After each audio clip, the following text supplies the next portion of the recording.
Bonjour, je me présente, je m'appelle Paulina Spuches, je suis autrice de bande dessinée. Aujourd'hui, je viens vous parler de mon premier livre, qui s'appelle Viviane Mayer à la surface d'un miroir. Il va être publié en langue coréenne ce mois d'avril 2023 par les éditions Baram Books. Je suis vraiment très excitée puisque ça va être sa première traduction à l'étranger et vraiment très heureuse qu'il soit traduit en coréen. Donc Viviane Mayer, si vous ne la connaissez pas déjà, c'était une photographe de rue des années 50 qui n'a jamais montré ses photographies de son vivant.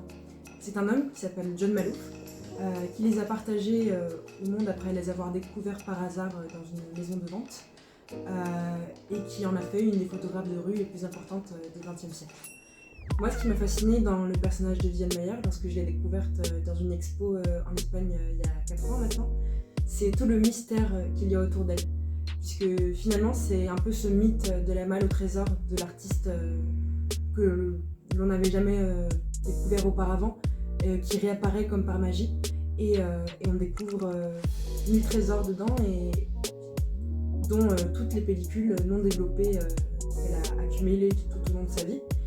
Et à travers toutes ces photographies, tous ces enregistrements, toutes ces vidéos qu'elle a capturées, on peut la recomposer sans jamais pouvoir dire vraiment qui elle était, mais on peut s'en approcher toujours, et c'est ce qui m'a fascinée dans le personnage. Donc ce que j'ai voulu faire pour illustrer la vie de Viviane Mayer, c'est collecter quelques-unes de ses photographies, parmi les centaines de milliers qui existent, et en imaginer le contexte de la prise de vue. C'est comme un petit puzzle qui va s'agencer au fil du récit, et qui va nous faire osciller entre passé et présent, et entre réalité et fiction, puisque ça reste de l'imagination. Dans le récit, on va passer entre New York, Chicago et la France. On verra Viviane qui s'occupe d'une petite fille puisqu'elle était nourrice, et c'est comme ça qu'elle a vécu et qu'elle a pu être indépendante en tant que femme dans les années 50. Et tout ça va être chapitré par des photographies que j'ai adaptées du noir et blanc à la couleur. Et je travaille en peinture traditionnelle, donc vous pourrez voir le personnage de Viviane s'animer en couleur, et les années 50, la France, tout ça adapté à l'aquarelle.